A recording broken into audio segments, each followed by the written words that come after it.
नमस्कार साथियों, स्वागत है आपका अपने YouTube चैनल पर। आज हम कहानी पढ़ेंगे अपना अपना भाग्य, जिसको लिखा है जिनेंद्र कुमार ने। और ये कहानी NTA UGC नेट हिंदी के पाठ्यक्रम में भी लगी हुई है। तो शुरू करते हैं अपना अपना भाग्य कहानी। बहुत कुछ निरुद्देश्य घूम चुकने पर हम सड़क के किनारे की एक बेंच पर बैठ गए। नैनीताल की संध्या धीरे धीरे उतर रही थी।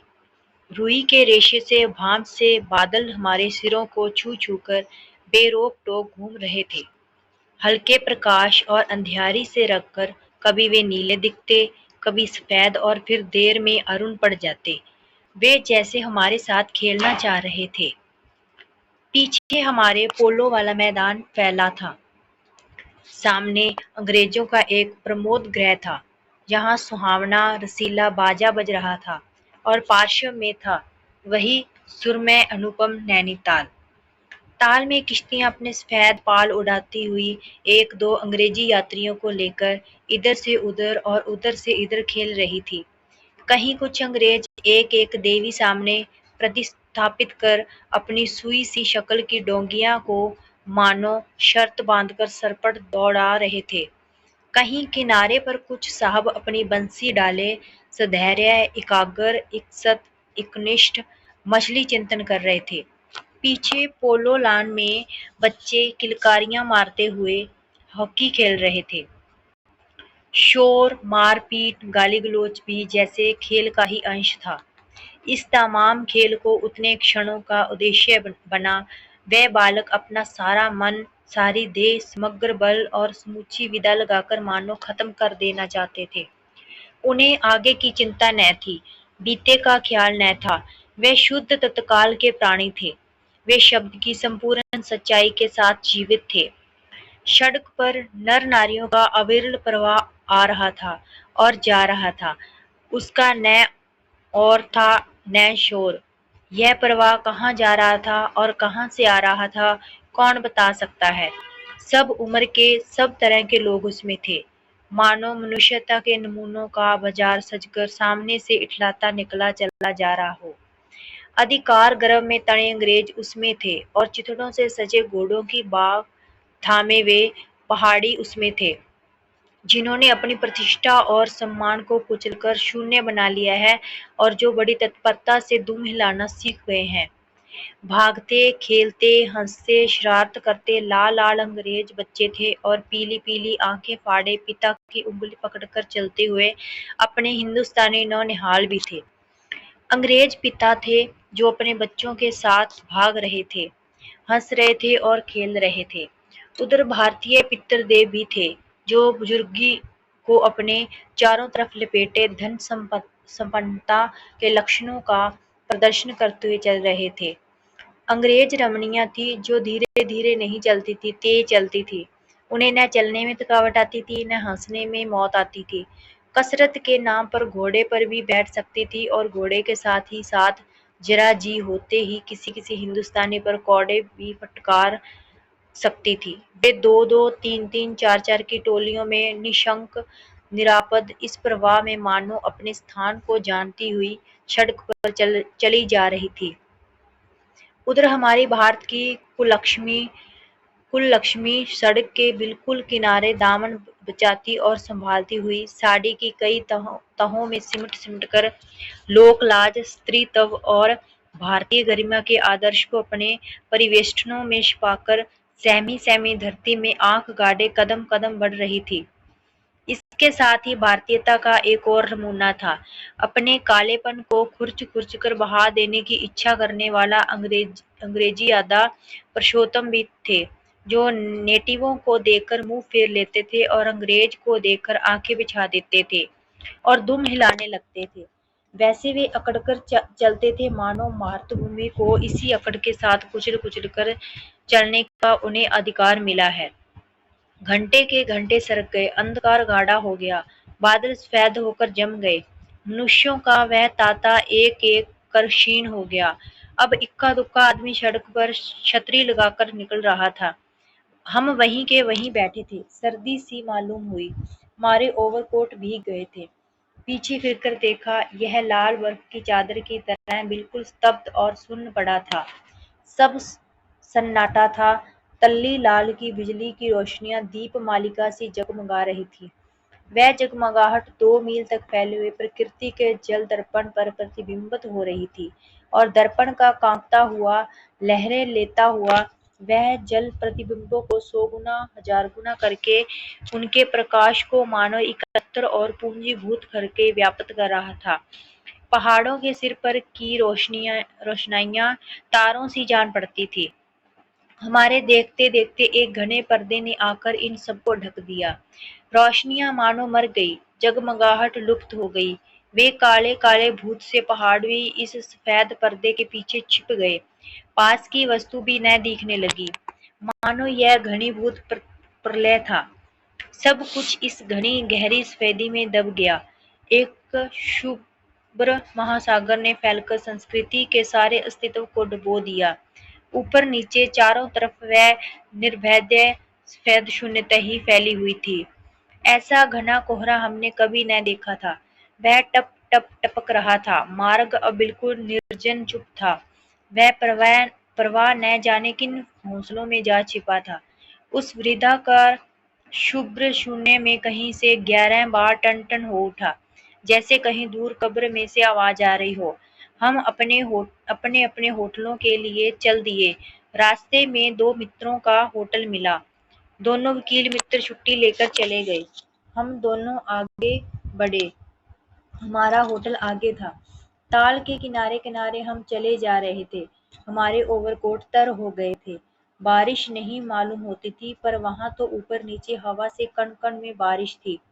सर्दी इतनी थी कि सोचा कोट पर एक कंबल और होता तो अच्छा होता।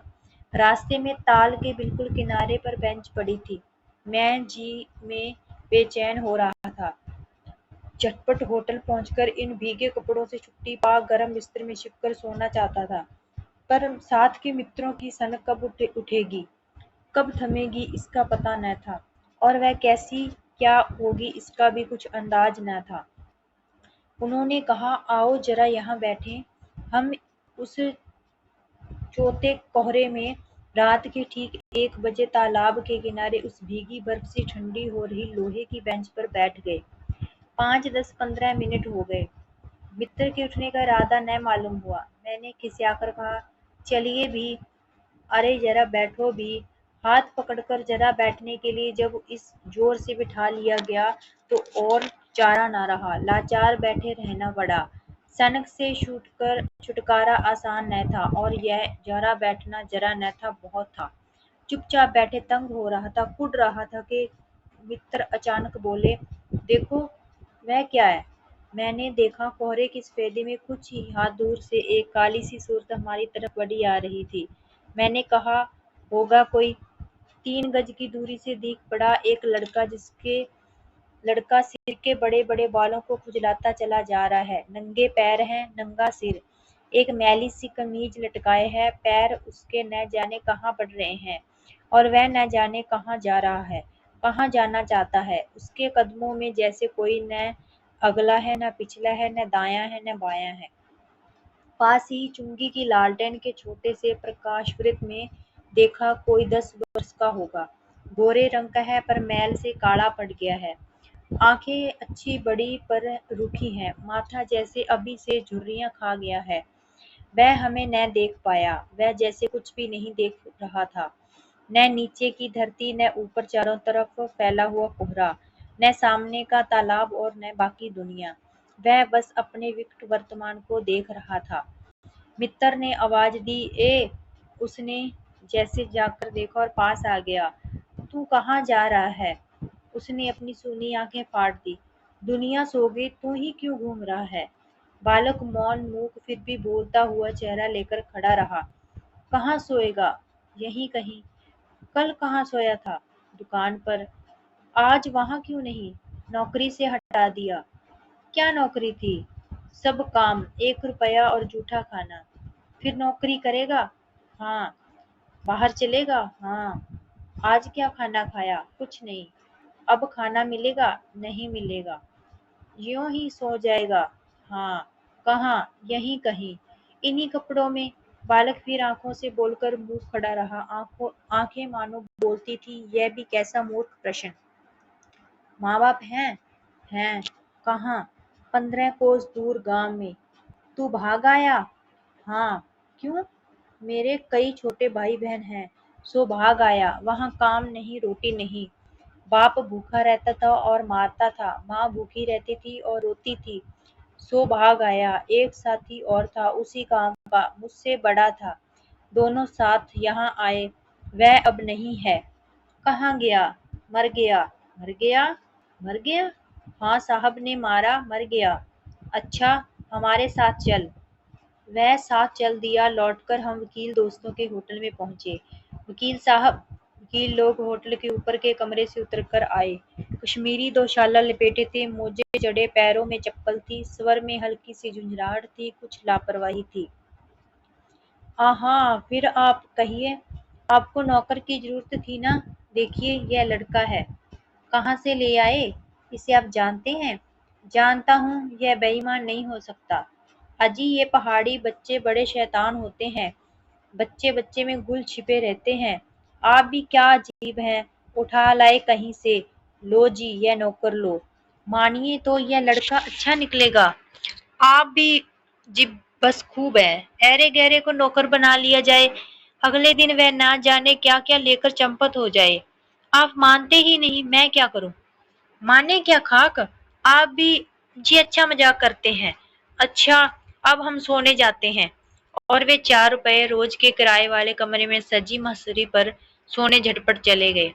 वकील साहब के चले जाने पर होटल के बाहर आकर मित्तर ने अपनी जेब में हाथ डालकर कुछ टटोला, पर झट कुछ निराश भाव से हाथ बाहर कर मेरी ओर देखने लगे। क्या है? इसे खाने के लिए कुछ देना चाहता था। अंग्रेजी में मित्तर ने कहा, मगर 10-10 के नोट हैं। नोट ही शायद मेरे पास हैं, देखूं। सचमुच मेरे पॉकेट में भी नोट ही थे। हम फिर अंग्रेजी में बोलने लगे। लड़के के दांत बीच बीच में कटकटा उठते थे। कड़ाके की सर्दी थी। मित्तर ने पूछा, तब? मैंने कहा, 10 का नोट ही दे दो। सकप पकाकर मित्र मेरा मुंह देखने लगा। अरे यार, बजट बिगड़ जाएगा। हृदय में जितनी दया है, पास में उतने पैसे तो नहीं है। तो जाने दो, यह दया ही इस जमाने में बहुत है, मैंने कहा। मित्र चुप रहे, जैसे कुछ सोचते रहे। फिर लड़के से बोले, अब आज तो कुछ नहीं हो सकता, कल मिलना। वह होटल डी पब जानता है, वही कल 10 बजे मिलेगा। हाँ, कुछ काम देंगे हजूर। हाँ हाँ, ढूंढ दूंगा। तो जाऊं? हाँ। ठंडी सांस खींचकर मित्तर ने कहा, कहाँ सोएगा? यहीं कहीं बेंच पर, पेड़ के नीचे, किसी दुकान की भट्टी में। बालक फिर उसी प्रेत गति से एक और बढ़ा और कोहरे में मिल गया। हम भी होटल की ओर बढ़े। हवा तीखी थी, हमारे कोटों को पार कर बदन में तीर सी लगती थी। सिकुड़ते हुए मित्र ने कहा, भयानक शीत है। उसके पास बहुत कम कपड़े। यह संसार है यार। मैंने स्वार्थ की फिलॉसफी सुनाई। चलो, पहले बिस्तर में गर्म हो लो, फिर किसी और की चिंता करना। उदास होकर मित्र ने कहा, स्वार्थ जो कहो, लाचारी कहो, निष्ठुरता कहो या बेहयाई।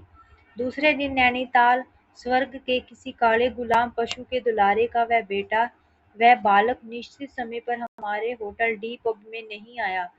हम अपनी नैनीताल की सैर खुशी खुशी खत्म कर चलने को हुए। उस लड़के की आस लगाते बैठे रहने की जरूरत हमने न समझी। मोटर में सवार होते ही थे कि यह समाचार मिला कि पिछली रात एक पहाड़ी बालक सड़क के किनारे पेड़ के नीचे ठिठुराकर मर गया।